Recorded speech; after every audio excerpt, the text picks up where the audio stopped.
Hey guys, welcome to Trade Genius, another podcast here for you with Bob and Phil. And today we're going to talk about the bond market and the Fed. And you really want to pay attention to this one because we're going to talk about the macro and where we go from here in the markets and how the bond market is really going to play a big part of what we're going to see going forward. So let's dive into this video.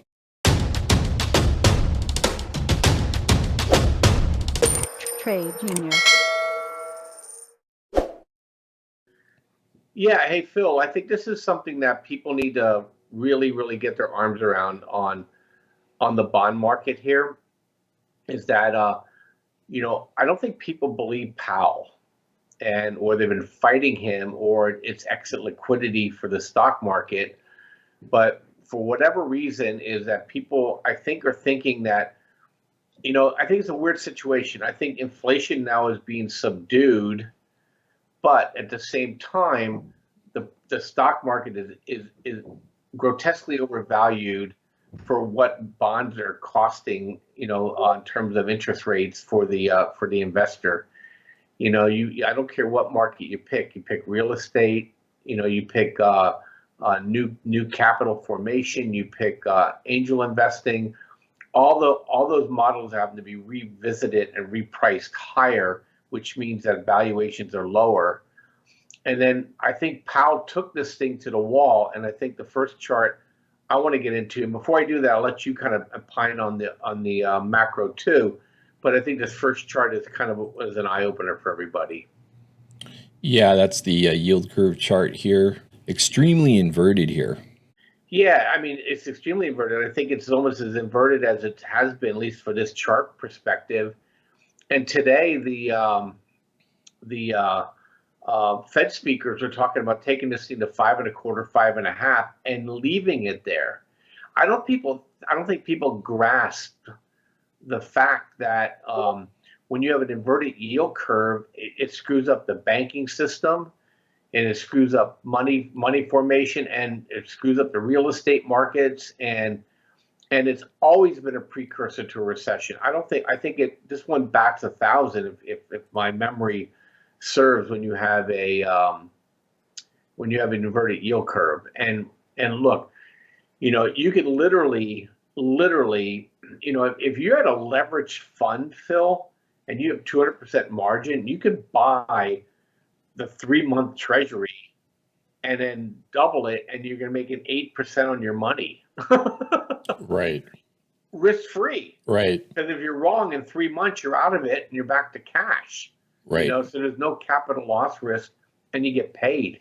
I don't think people are quite putting that into their heads. And right. And why would you be screwing around with, especially tech, when everything's slowing down in the tech world? Why would you want to be in overvalued tech when you could be in the safety of a short-term bond, or at the very least into necessary commodities like oil, where there's a yield and you can sell calls against your position. So I think trouble is brewing.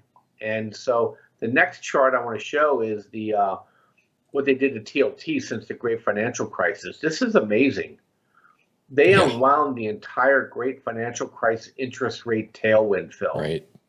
Look at that. Yeah. I mean, that is stunning. People rely on the Fed being behind the curve to be able to arbitrage stock prices higher. And he blew it up. Mm-hmm. And he blew it up in what, 1 year? Yeah. 12 years worth of interest rate arbitrage is gone in 1 year. Yep. And so personally, I'm loaded up on TLT. I have 1,000 shares. I've been selling calls against my position every 2 weeks just to continually bringing my pricing down. But once the Fed pauses, it's not going to be an opportunity to buy stocks. It's going to be your opportunity to buy the long bond. And my recommendation to people who are listening is they need to take a good hard look at TLT. And there's also another ETF out there. I'll look while we're talking here. That it's I think it's ZROR or something like that. Let me pop it up here real quick while I'm looking. It's a Yeah, ZROZ, which is zero coupon long bond. So I would look at those two, and you need to have that in your portfolio. This notion that the Fed can continue to press on the long bond, wind up blowing up the entire economy is nonsense, and you're going to make a lot of money here being long bonds. In 2008, TLT doubled, guys. Okay, and I think we're going to see something similar to that as we wind into a recession here going into 2023. Yeah, and this is a quarterly chart on TLT, and you'll notice our heat indicator on below is got that solid shading, which is a big signal that tells you probably within a quarter, you should be getting long this in a long-term trade for a big rotation back up. So that is a great spot for this going forward here in the next quarter. But yeah, I think the Fed is basically trying to telegraph that, hey, we want you to go into bonds because we're going to take the liquidity, excess liquidity out of the system. And if you guys want to keep making some regular money here, you're going to be parking in the bonds. And I think too, you'll probably see the reverse repo amounts go back up, which when reverse repo rates go up, not rates, but the amount of money parked at the Fed overnight repo window, when that goes back up, that's going to suck more liquidity out of the system. And that's what the Fed wants. They want this inflation, this asset bubble to come back down. And that's why we track the liquidity chart, which we showed you guys from time to time. And by and large, we've been kind of like the median range is right around here.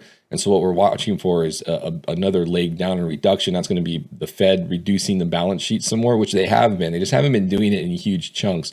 And largely why the liquidity in the system has been holding up has been because of the Treasury balance. The Treasury general account has been kind of counteracting the Fed balance sheet reducing as well as the reverse repo. But well, interesting going into the end of the year this year was that it spiked, right? And we also had a spike in terms of liquidity that meant a spike down in liquidity. And we had the same thing happen going into the beginning of 2022 a year ago.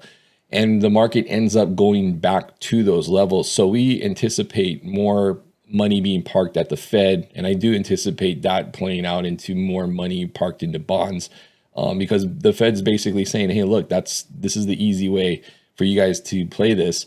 I just think the market, it's hard to wean the crack addict off the pipe, right? So it's just they're looking for every little thing that they can hang their hat on to buy this market.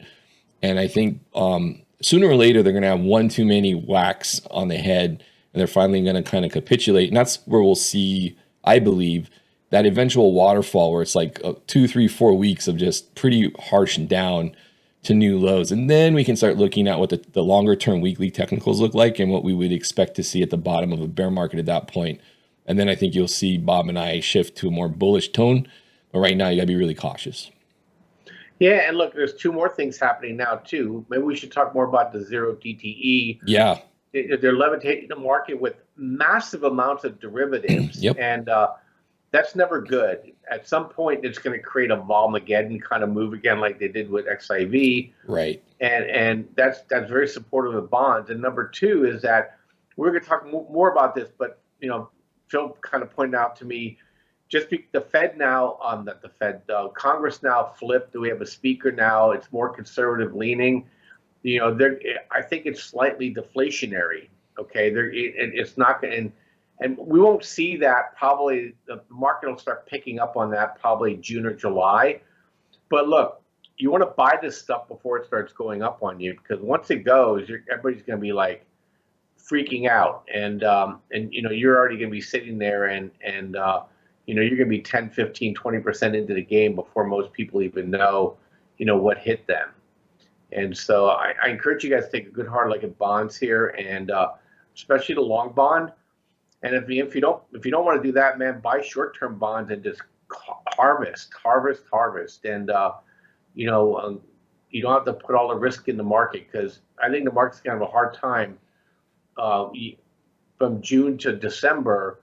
It's probably not going to be a very bullish year, even though it's the third year of this presidential cycle. We got a washout to deal with first.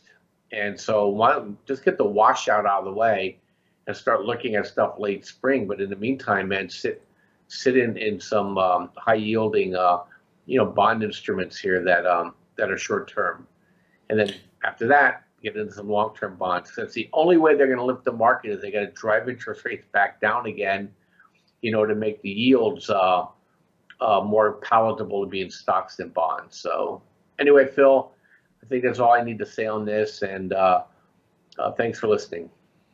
Yeah, I agree with you, Bob. And again, they're going to incentivize parking money at the Fed. Even the overnight repo window, the rates are going to go higher with as they keep persisting with these higher rates, and that's just going to make you as an institutional player want to, do you risk this market getting a rug pull, or do you park it at the Fed more and more with a guaranteed rate of return?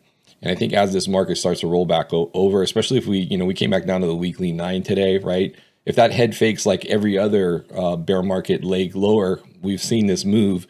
They go up real hard and then it comes right back down. The institutionals aren't going to want to play around and parking money into this market, and you shouldn't either. Follow their coattails. So yeah, I agree with you there. So anyway, guys, that's it for this episode. Let us know what you think on our play here for bonds. Do you agree? Do you disagree? And let us know why. Thanks for watching. Please hit like and subscribe, and we will see you on the next podcast. Thanks. Take care.